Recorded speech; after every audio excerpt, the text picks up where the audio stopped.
प्रार्थना करें। एक परमेश्वर पिता और पुत्र और पवित्र आत्मा के नाम से आमीन। सर्वशक्तिमान परमेश्वर पिता, इस घड़ी आपको धन्यवाद देते हैं, आप तक के रक्षा अनुग्रह के निमित्त विशेष करके धन्यवाद देते हैं आज के पवित्र दिन के लिए।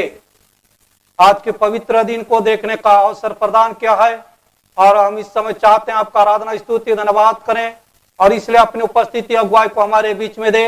हमारे के मन हृदय को शुद्ध पवित्र कर ताकि हम इस समय शुद्धतापूर्वक से आपका महिमा स्तुति और धन्यवाद कर सकें हमारे प्रभु यीशु ख्रिस्त के द्वारा, आमीन। लोग गीत गाएंगे। गीत नंबर 355, गीत नंबर 355, 355।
परमेश्वर आत्मा है और यह आवश्यक है कि उसके आराधक आत्मा सच्चाई से उसकी आराधना करें।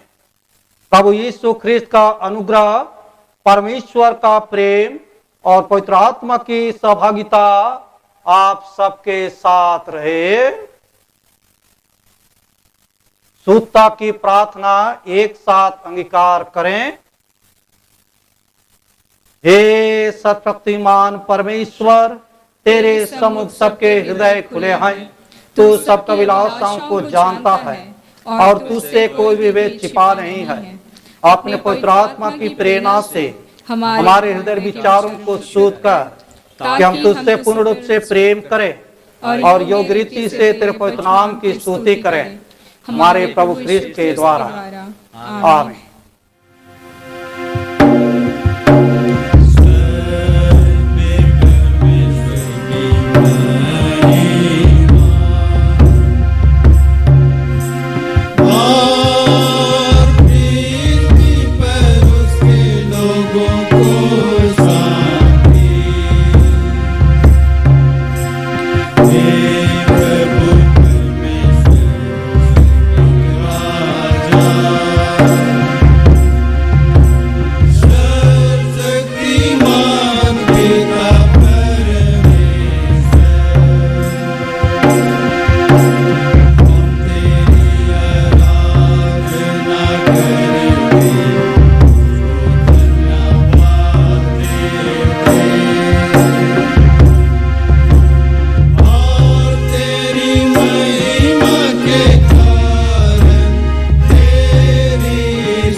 हम प्रार्थना करें। हम आज के कलेक्ट प्रार्थना को हम चढ़ाएंगे। आज पवित्र आत्मा के अवतरण पर्व के पश्चात 5वां प्रभुवर है, इसके निमित्त हम प्रार्थना करें। हे सर्वशक्तिमान परमेश्वर, तेरा पुत्र प्रभु यीशु ख्रिस्त पापियों के हाथ अपनी मृत्यु स्वीकार कर पाप पर विजय प्राप्त की, हम पर ऐसा अनुग्रह कर कि हम उसके सिद्ध आदर्श का अनुसरण करें, ताकि उसके दुख भोग में संभागी होकर हम सदा उसके महासामर्थ्यपूर्ण प्रेम के विजय में आनंद मना सकें। उसी के द्वारा जो तेरे और पवित्र आत्मा के साथ एक परमेश्वर अब और सदा जीता और राज करता है। आमीन। तो समाचार प्रचार के लिए हम प्रार्थना करें। हे परमेश्वर, तूने सब जाति के मनुष्यों को एक ही लहू से सारी पृथ्वी पर वास करने के लिए उत्पन्न किया और अपने धन्य पुत्र को इसलिए भेजा कि जो दूर हैं और जो निकट हैं दोनों को मेल का प्रचार करें। यह वर दे कि इस देश के सब लोग तुझे टटोल कर पाए। और हे स्वर्गीय पिता, उस प्रतिज्ञा को शीघ्र पूरा कर जो तूने की है कि मैं सारे मनुष्यों पर अपना आत्मा उड़ेलूंगा, हमारे त्राता यीशु ख्रिस्त के द्वारा। आमीन। हम प्रार्थना करें हमारे देश के लिए, हमारे राज्य के लिए, पूरे मानव जाति के लिए, विशेष करके जो कि हम महामारी कोरोना वायरस के संकट में इसके निमित्त हम विशेष रूप से प्रार्थना चढ़ाएं। प्रार्थना करें। हे सर्वशक्तिमान परमेश्वर पिता, हम इस समय हमारे देश के लिए, राज्य के लिए, पूरे मानव जाति के लिए प्रार्थना करते हैं, क्योंकि आप मानव जाति का सृजनहार हैं। मानव जाति के जीवन को सुरक्षित सिर्फ आप ही रख सकते हैं। इस विश्वास के साथ में आपके सम्मुख में आते हुए आपके अपने ध्यान को उठाते हैं और हम प्रार्थना करते हैं, विशेष करके महामारी कोरोना वायरस के संकट से हर एक मानव जाति को बचा, हर एक लोगों को सुरक्षित रख और इस महामारी से हम हर एक को निजात दिला, ताकि फिर से आपका महिमा स्तुति और धन्यवाद हो सके हमारे प्रभु यीशु ख्रिस्त के द्वारा। आमीन।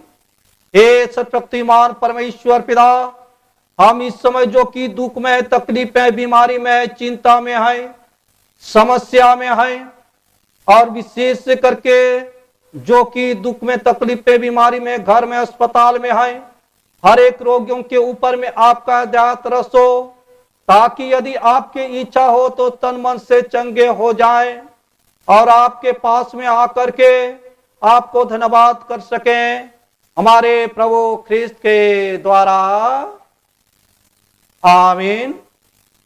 हम सब मनुष्यों के लिए उनकी आवश्यकता के अनुसार प्रार्थना करें। हे परमेश्वर, समस्त मनुष्य जाति के सृष्टिकर्ता और पालनहार, हम नम्रता पूर्वक सब प्रकार और दशा के मनुष्यों के लिए विनती करते हैं कि तू कृपा कर अपने मार्ग उन्हें बता और अपना त्राण सब जातियों पर प्रकट कर। विशेषकर हम कैथोलिक कलीसिया की भलाई के लिए प्रार्थना करते हैं कि तेरे दयामय आत्मा से उसकी ऐसी प्रेरणा अगुवाई हो कि जितने अपने को क्रिश्चियन कहते और बताते हैं वे सत्य के मार्ग पर पहुंचाए जाएं और विश्वास को आत्मा की एकता मेल के बंधन और चाल चलन की धार्मिकता से धरे रहें। निदान जितने तन मन अथवा धन के किसी कलेश व दुख में पड़े हैं, उन्हें हम तेरी पितृ तुल्य दया को सौंपते हैं कि तू कृपा कर जैसी उनकी आवश्यकता है वैसे उन्हें शांति और छुटकारा दे, उनके दुखों में उन्हें धीरज दे और उनके सब कलेशों से उन्हें सुख के साथ पार कर दे। यह हम यीशु ख्रिस्त के निमित्त मांगते हैं, आमीन। हम इस समय परमेश्वर का वचन सुनेंगे। पहला पाठ। आज का ठहराया गया पहला पाठ वचन है उत्पत्ति नामक पुस्तक, उसके 50 अध्याय के 15 पद से 21 पद तक। उत्पत्ति 50, 15 से 21। जब यूसुफ के भाइयों ने देखा कि हमारा पिता मर गया है, तब कहने लगे, कदाचित यूसुफ अब हमारे पीछे पड़े और जितनी बुराई हमने उससे की थी सब का पूरा पलटा हमसे ले। इसलिए उन्होंने यूसुफ के पास यह कहला भेजा कि तेरे पिता जो मरने से पहले हमें यह आज्ञा दी थी कि तुम लोग यूसुफ से इस प्रकार कहना कि हम विनती करते हैं कि तू अपने भाइयों के अपराध और पाप को क्षमा कर। हमने तुझसे बुराई तो की थी, पर अब अपने पिता के परमेश्वर के दासों का अपराध क्षमा कर। उनकी ये बातें सुनकर यूसुफ रो पड़ा और उसके भाई आप भी जाकर उसके सामने गिर पड़े और कहा, देख हम तेरे दास हैं। यूसुफ ने उनसे कहा, मत डरो, क्या मैं परमेश्वर की जगह पर हूँ? यद्यपि तुम लोगों ने मेरे लिए बुराई का विचार किया था, परंतु परमेश्वर ने उसी बात में भलाई का विचार किया, जिससे वह ऐसा करे जैसा आज के दिन प्रकट है कि बहुत से लोगों के प्राण बचे हैं। सो अब मत डरो, मैं तुम्हारा और तुम्हारे बाल बच्चों का पालन पोषण करता रहूँगा। इस प्रकार उसने उनको समझा बुझाकर शांति दी। यह परमेश्वर का वचन है। परमेश्वर का धन्यवाद हो। मंडली खड़ी हो जाएगी। इस समय भजन संहिता सुनेंगे। भजन संहिता के लिए हम लोग खड़े हो जाएंगे। भजन संहिता 119 अध्याय, उसका 91 से 96 पद तक। भजन संहिता 119 अध्याय 91 से 96 पद तक हम लोग उसे प्रतिवाद करते हुए पढ़ेंगे। वे आज के दिन तक तेरे नियमों के अनुसार ठहरे हैं, क्योंकि सारी सृष्टि तेरे अधीन है। यदि मैं तेरी व्यवस्था से सुखी न होता तो मैं दुख के समय नष्ट हो जाता। मैं तेरे उपदेशों को कभी ना भूलूंगा, क्योंकि उन्हीं के द्वारा तूने मुझे जिलाया है। मैं तेरा ही हूँ, तू मेरा उद्धार कर, क्योंकि मैं तेरे उपदेशों की सुधि रखता हूँ। दुष्ट मेरा नाश करने के लिए मेरी घात में लगे हैं, परंतु मैं तेरी चितौनियों पर ध्यान करता हूँ। जितनी बातें पूरी जान पड़ती हैं, उन सबको तो मैंने अधूरी पाया है, परंतु तेरी आज्ञा का विस्तार बड़ा है। पिता की और पुत्र की और पवित्र आत्मा की महिमा हो, जैसे आदि में थी, अब है और सदाईगान होती रहेगी। आमीन। मंडली बैठ जाए। इस समय दूसरा पाठ वचन सुनेंगे। आज के लिए ठहराया गया दूसरा पाठ वचन रोमियो के नाम पौलुस प्रेरित की पत्री, उसका 13 अध्याय, उसका 8 पद से लेकर 10 पद तक। रोमियो 13 अध्याय 8 से 10। आपस के प्रेम को छोड़ और किसी बात में किसी के कर्जदार ना हो, क्योंकि जो दूसरे से प्रेम रखता है उसी ने व्यवस्था पूरी की है। क्योंकि यह कि व्याभिचार ना करना, हत्या ना करना, चोरी ना करना, लालच ना करना, और इनको छोड़ और कोई भी आज्ञा हो तो सबका सारांश इस बात में पाया जाता है, अपने पड़ोसी से अपने समान प्रेम रख। प्रेम पड़ोसी की कुछ बुराई नहीं करता, इसलिए प्रेम रखना व्यवस्था को पूरा करना है। यह परमेश्वर का जीवित वचन है। परमेश्वर का धन्यवाद हो। लोग गीत गाएंगे। गीत नंबर 220, गीत नंबर 220, 220।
परमेश्वर प्रेम है, परमेश्वर प्रेम है, मुझ में भेद भी।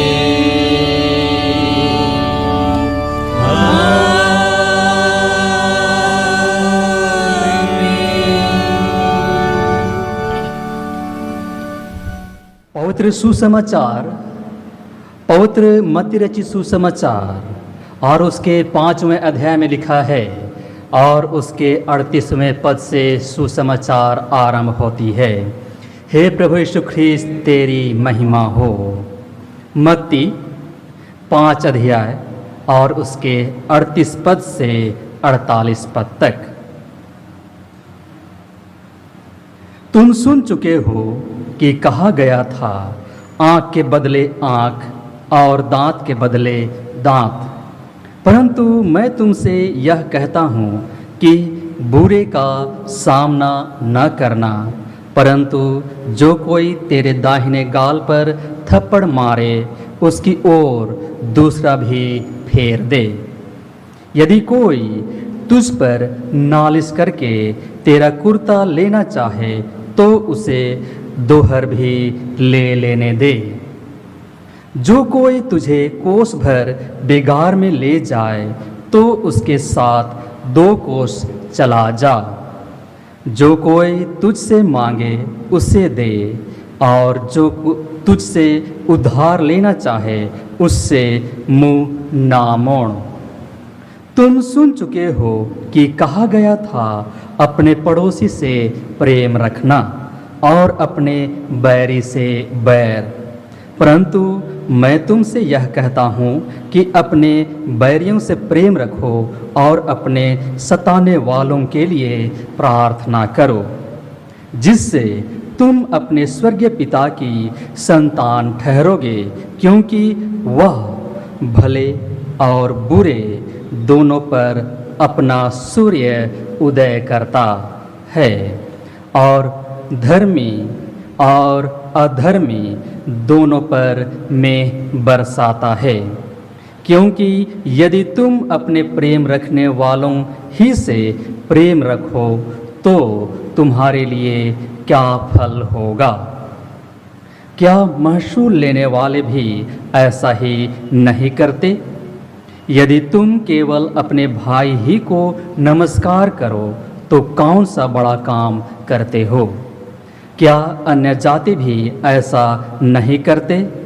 इसलिए चाहिए कि तुम सिद्ध बनो जैसा तुम्हारा स्वर्गीय पिता सिद्ध है।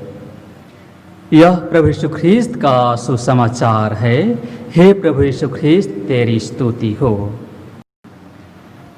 प्रार्थना करें। जीवित और सामर्थी परमेश्वर पिता, धन्यवाद देते हैं इन वचनों के द्वारा तू आप अपनी उपस्थिति और अपनी सहभागिता हम प्रत्येक के साथ तू आप देता है। होने दीजिए कि हम प्रत्येक वचन को बोलने वाले, सुनने वाले, समझने वाले, हर एक आपके पीछे चलने वाले हो सके। अपनी अगुवाई, अपनी सामर्थ और अपनी अनुग्रह और अपनी प्रेम की भरपूरी हम प्रत्येक को तू आप प्रदान कर, यीशु ख्रीस्त के नाम से आमीन।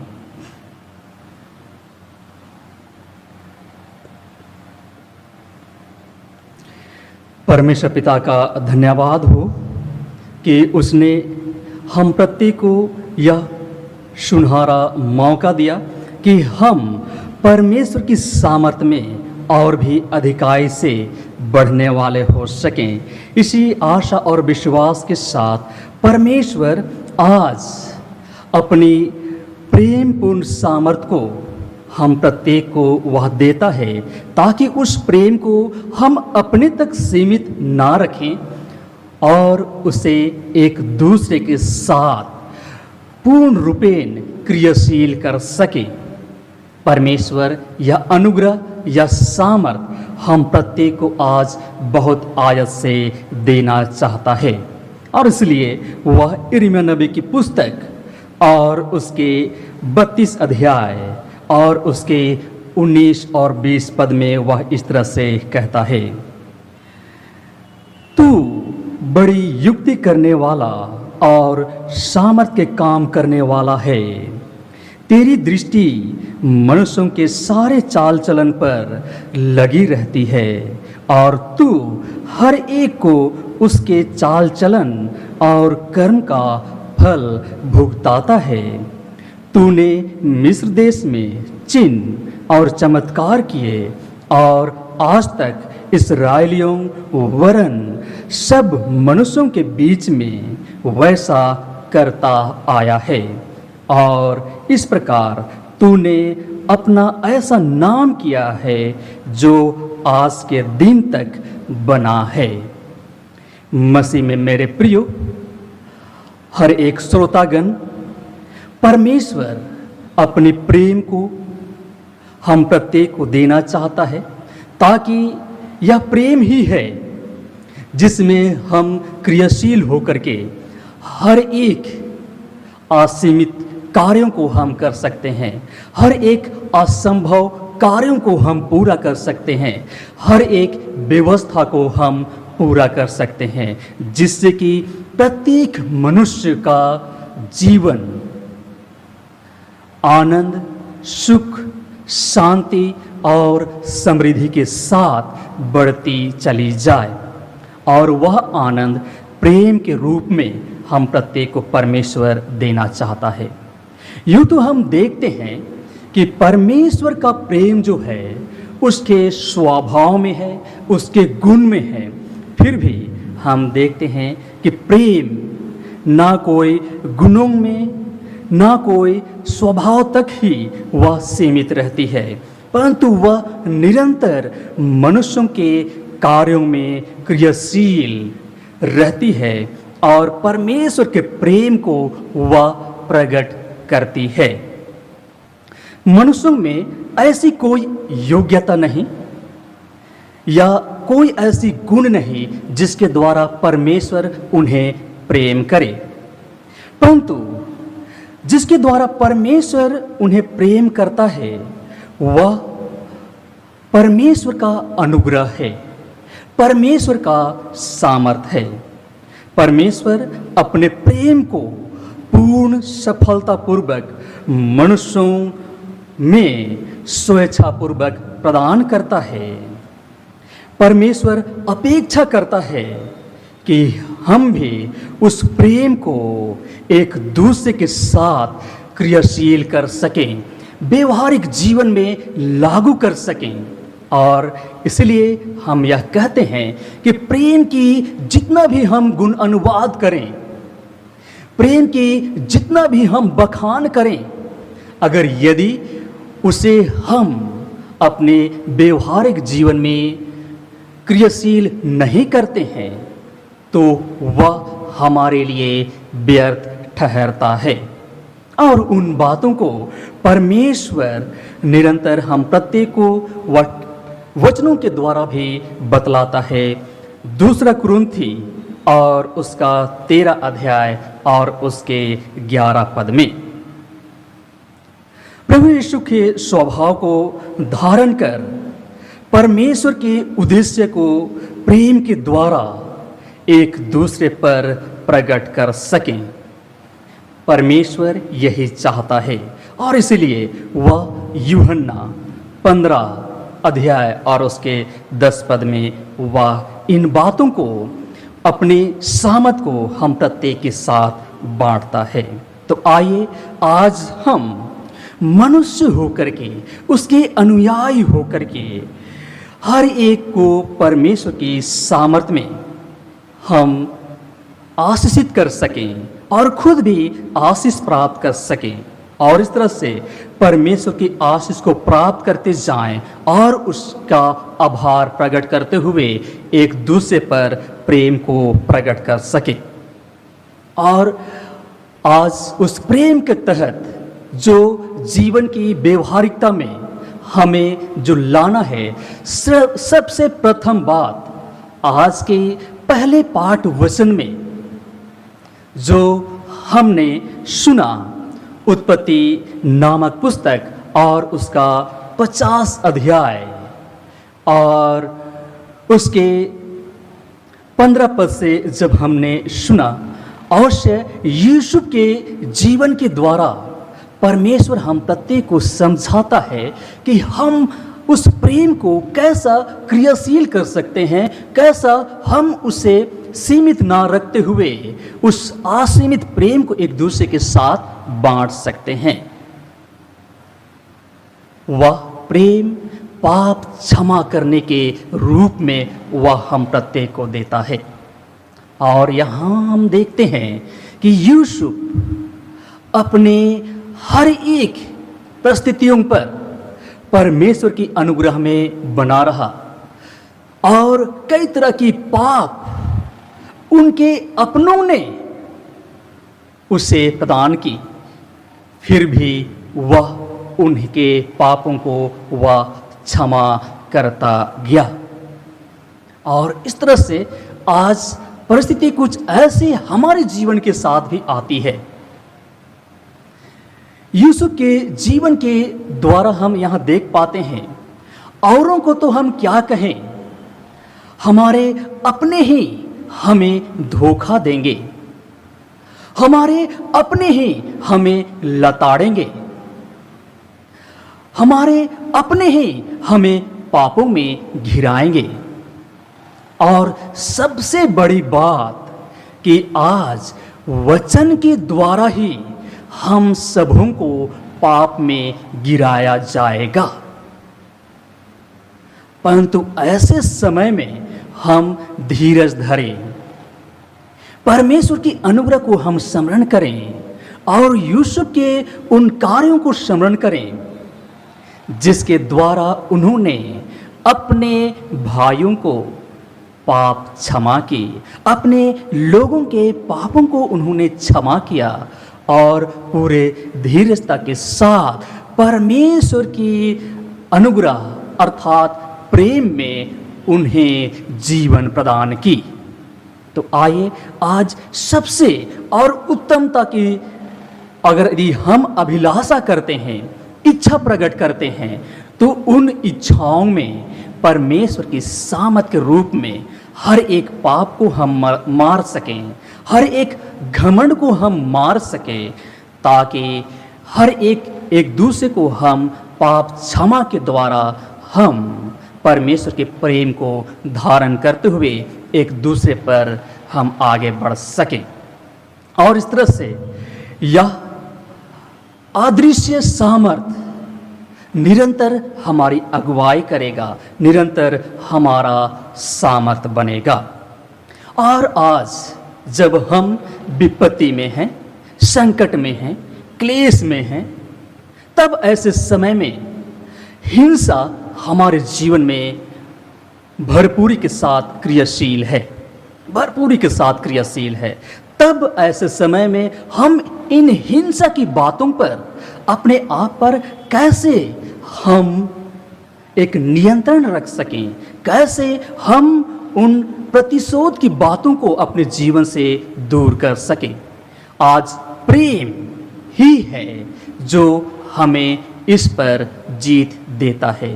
आज के पाठ वचन अर्थात सुसमाचार में हमने उन बातों को बहुत ही अच्छी तरह से सुना और आज परमेश्वर इन वचनों के द्वारा प्रभु यीशु ख्रीस्त को वह प्रकट करता है, प्रभु यीशु ख्रीस्त को वह प्रकट करता है।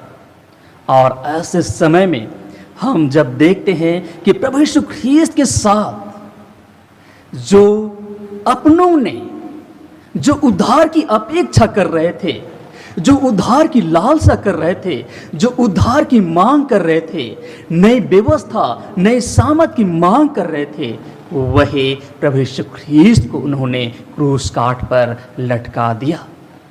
तब क्या ऐसे समय में प्रभु यीशु ख्रीस्त ने उनसे हिंसा के रूप में उनसे प्रतिशोध किया?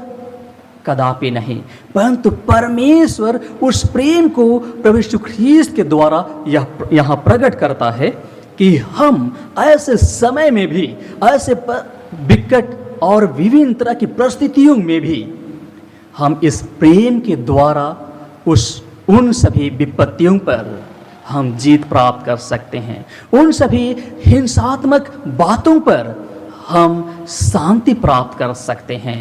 उन सभी हिंसा और लड़ाइयों पर नियंत्रण रखते हुए परमेश्वर के प्रेम को धारण कर सकते हैं। और इस तरह से परमेश्वर का प्रेम ही है जो निरंतर हम प्रत्येक को व्यवस्था की पूर्णता में हम प्रत्येक को आशीषित करता है।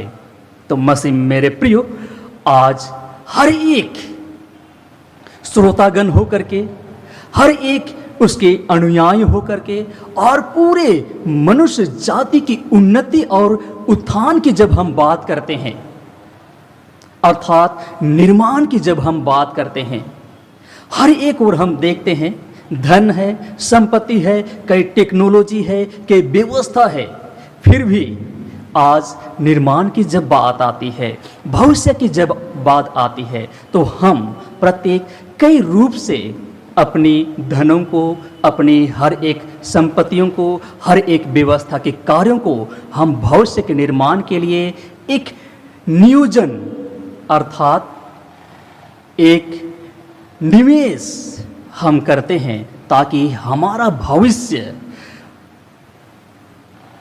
आने वाले दिनों में सफलतापूर्वक हो सके, कुशलता का हो सके।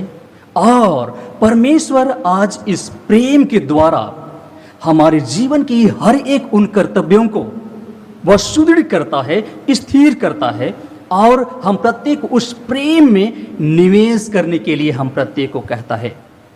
उस प्रेम में हम प्रत्येक को निवेश करने के लिए कहता है। अवश्य है कि आज हम इस संसारिक जीवन में हर एक हम LIC करते हैं, म्यूचुअल फंड में कई हम अपनी भविष्य के बातों को हम देखते हैं और उस पर क्रियाशील होते हैं।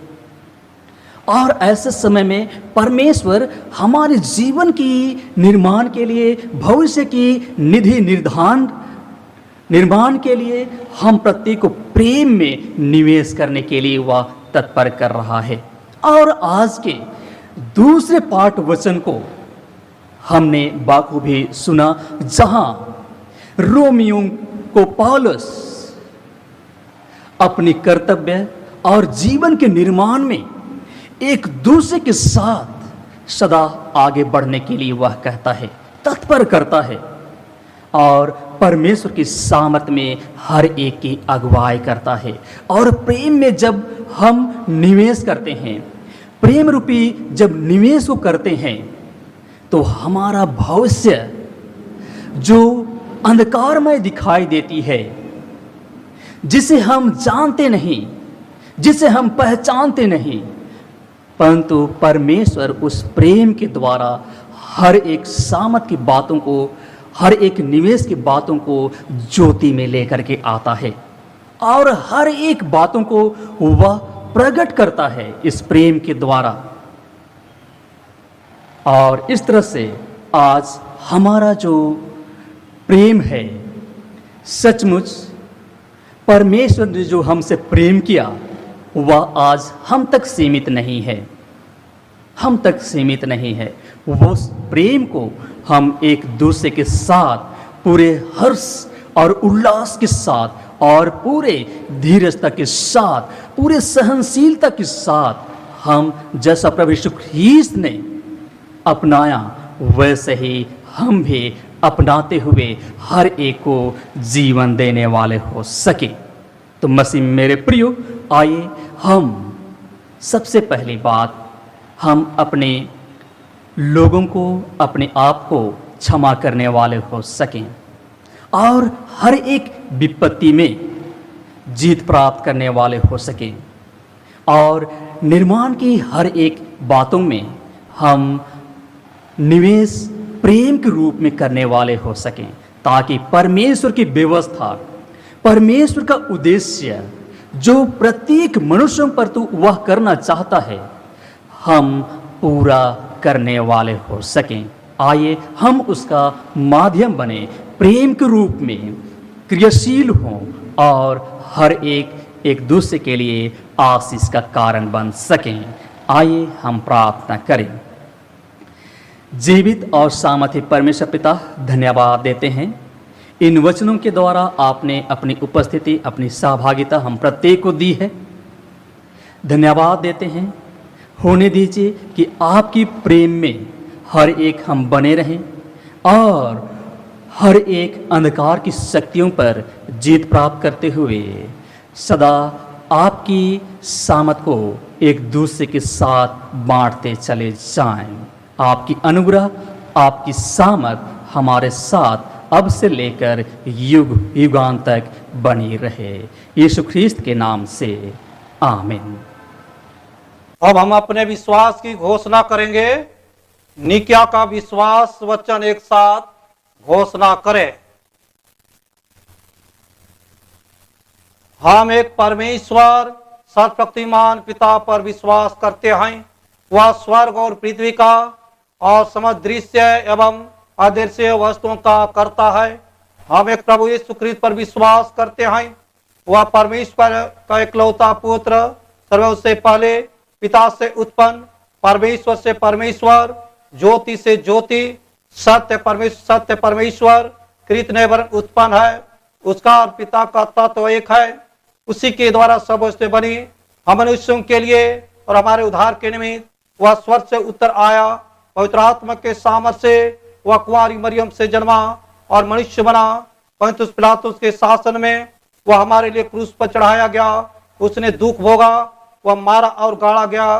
पवित्र शास्त्र कथन के अनुसार वह तीसरे दिन जी उठा।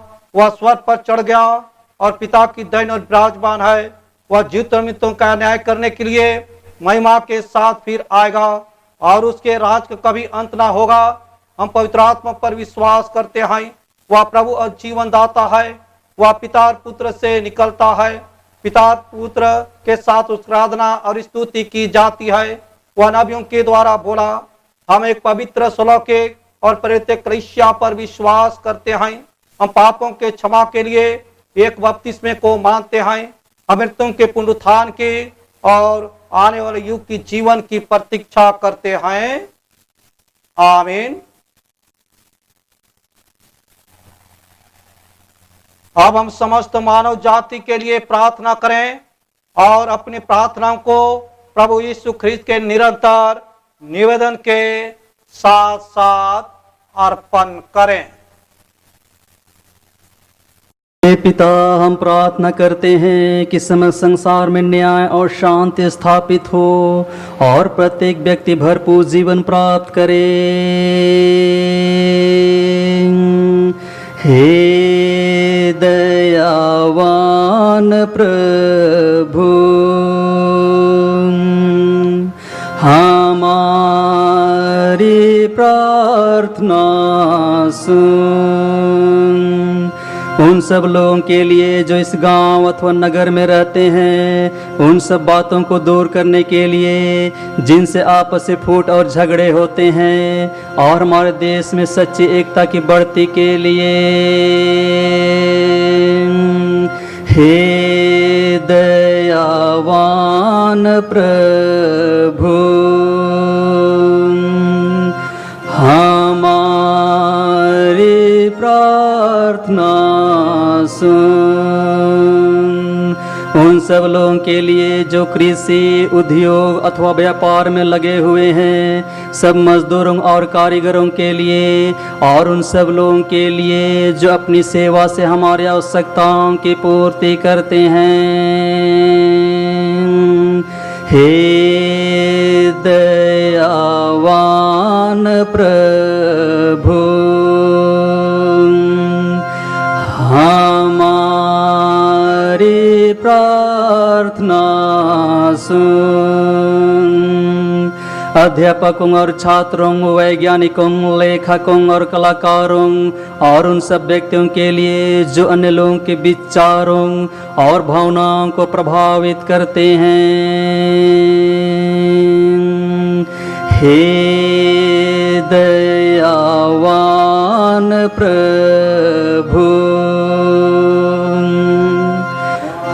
हमारी प्रार्थना सुन। उन सब लोगों के लिए जो दुखी हैं, बेरोजगार हैं, भूखे प्यासे हैं, दरिद्र और दलित हैं, बीमार और मरणासन हैं, और उन सब व्यक्तियों के लिए जो ऐसे लोगों की सेवा और सहायता करते हैं। हे दयावान प्रभु, हमारी प्रार्थना सुन। हमारे तथा अन्य देशों के सब शासकों के लिए, विशेषकर हमारे राष्ट्रपति, प्रधानमंत्री, इस राज्य के राज्यपाल और मुख्यमंत्री, और उनके लिए भी जो लोगों पर किसी प्रकार का अधिकार रखते हैं। हे दयावान प्रभु, हमारी प्रार्थना सुन। संपूर्ण मसीह समाज की एकता और मेल मिलाप के लिए और समस्त संसार में उनकी गवाही और सेवा कार्य के लिए, हे दयावान प्रभु, हमारी प्रार्थना सुन। भारत में तेरी समस्त कलीसिया के लिए, उसकी परिषदों तथा अगुओं, विशेषकर हमारे प्रमुख धर्माचार्य, दक्षिण भारत कलीसिया के प्रमुख धर्माचार्य और माथुमा कलीसिया के मेट्रोपॉलिटन के लिए, हमारे बिशप और हमारे पुरोहितगण और तेरी कलीसिया के सब अन्य धर्म सेवकों के लिए, कि वे सच्चाई और लगन से तेरी सेवा करें। हे दयावान प्रभु, हमारी प्रार्थना सुन। यह वर देख तेरे उन सब भक्तों के साथ जिन्होंने अपने जीवन में तेरी निष्ठा पूर्वक सेवा की है, हम भी तेरे राज्य के नित्य आनंद में सहभागी हो सके। हे दयावान प्रभु, हमारी प्रार्थना सुन।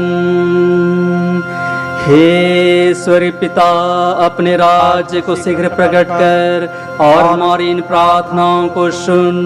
हम तेरे पुत्र, अपने प्रभु और उद्धारकर्ता यीशु ख्रीस्त के नाम से हम मांगते हैं।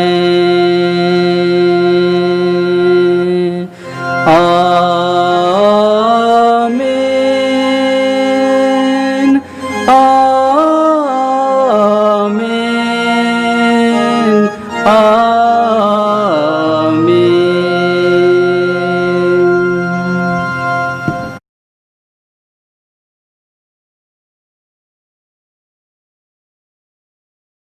हमारे प्रभु यीशु ख्रीस्त ने कहा, प्रभु हमारा परमेश्वर ही एकमात्र प्रभु है।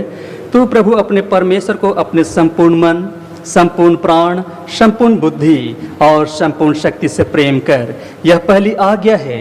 दूसरी यह है, अपने पड़ोसी को अपने समान प्रेम कर। इनसे बड़ी और कोई आज्ञा नहीं।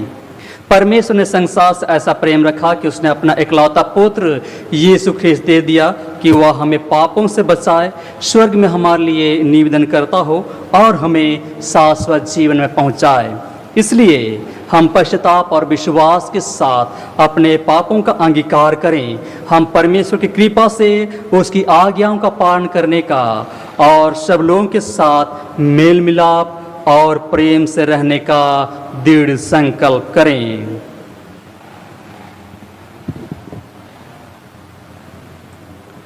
पाप स्वीकार की प्रार्थना हम एक साथ कहें।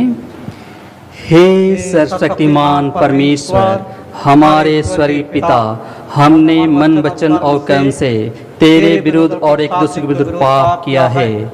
हमने अपनी अज्ञानता और दुर्बलता के कारण और जानबूझकर भी बुराई की है और भलाई करने में असफल रहे हैं। इन सब पापों के लिए हम सचमुच खेदित हैं और अंतःकरण से पश्चाताप करते हैं। तेरे पुत्र यीशु ख्रीस्त ने हमारे लिए अपने प्राण दिए, उसी के कारण हमने जो पाप किए हैं उनको क्षमा कर और यह वर दे कि भविष्य में हम नया जीवन पाकर सदा तेरी सेवा करें, ताकि तेरे पवित्र नाम की महिमा हो। आमीन। सर्वशक्तिमान परमेश्वर उन सबको क्षमा करता है जो अपने साथियों को क्षमा करते और सच्चा पश्चाताप करते हैं। वह आप पर दया करे, आपके सब पापों को क्षमा करे और उनसे आपको छुटकारा दे, सब भले कामों में आपको स्थिर और सबल करे और शाश्वत जीवन में बनाए रखे। आमीन। परमेश्वर का धन्यवाद हो। भय और श्रद्धा के साथ में अपने अपने चढ़ावे को चढ़ाते हुए इस समय गीत गाएंगे।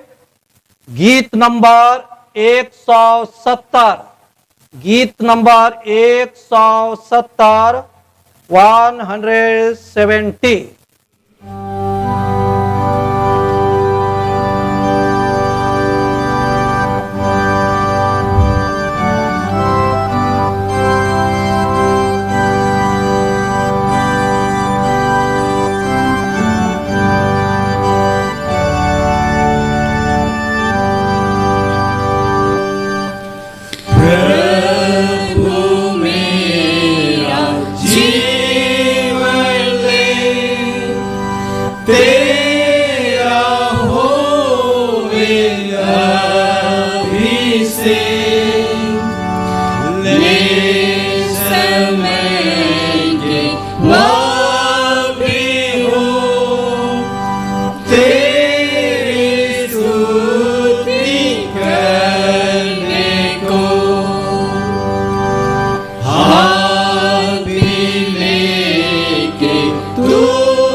प्रेम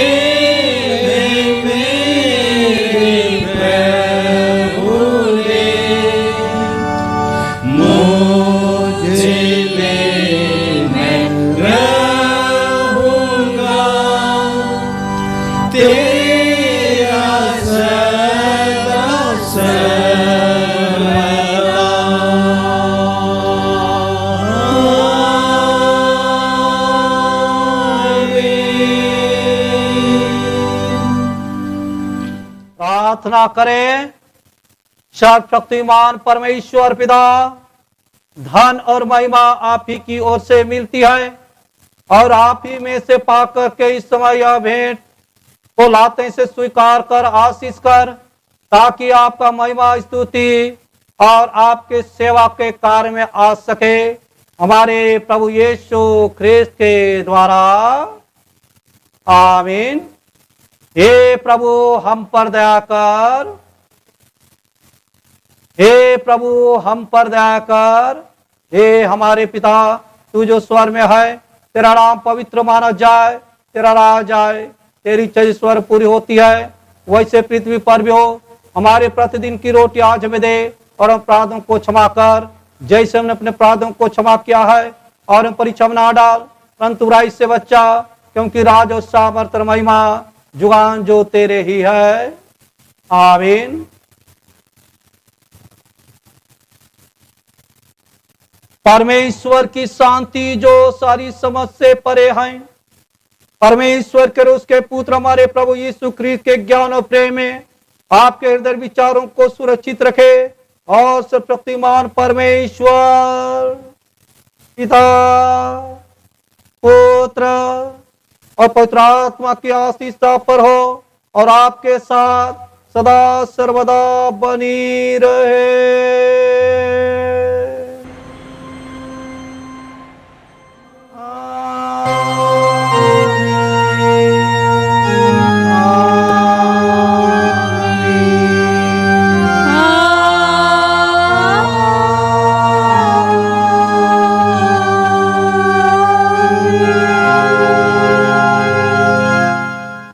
गीत गाएंगे, गीत नंबर 223, गीत नंबर 223, 223।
विश्वासी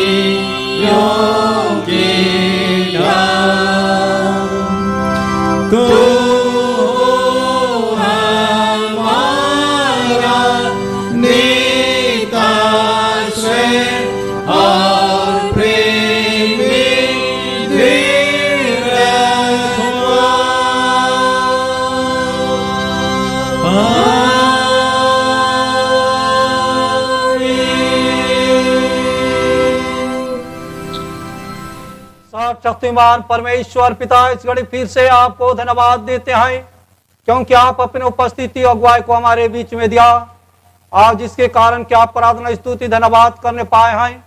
सेवा आराधना में किसी भी रूप से भूल चुकी हुई है, दया करके हम सबों को क्षमा कर दे और हमारे को सच्ची आराधना स्तुति करने के लिए सिखला, ताकि हम सब आत्मा सच्चाई से होकर के आप आराधना स्तुति और धन्यवाद कर सकें। अब तक हमारे को संभाल कर रखा है, सुरक्षित रखा है, जीवित रखा है, वैसा ही आगे भी हमारे को अपने अनुग्रह के हाथ में छिपाए रखना, ताकि आपके अनुग्रह के द्वारा हम प्रत्येक का जीवन सुरक्षित पाए जाए और जिसके द्वारा कि आपका महिमा स्तुति और धन्यवाद होने पाए। एक एक बातों के निमित्त इस समय आपको धन्यवाद देते हैं। धन्यवाद के प्रार्थना को आपके प्रिय पुत्र हमारे उद्धारकर्ता प्रभु यीशु के नाम से माते सुन और दया से ग्रहण कर, आमीन। प्रभु आपके साथ रहे। हम प्रभु को धन्य कहें, हम कुशल से विदा हों प्रभु के नाम से, आमीन। सबों को यीशु सहाय।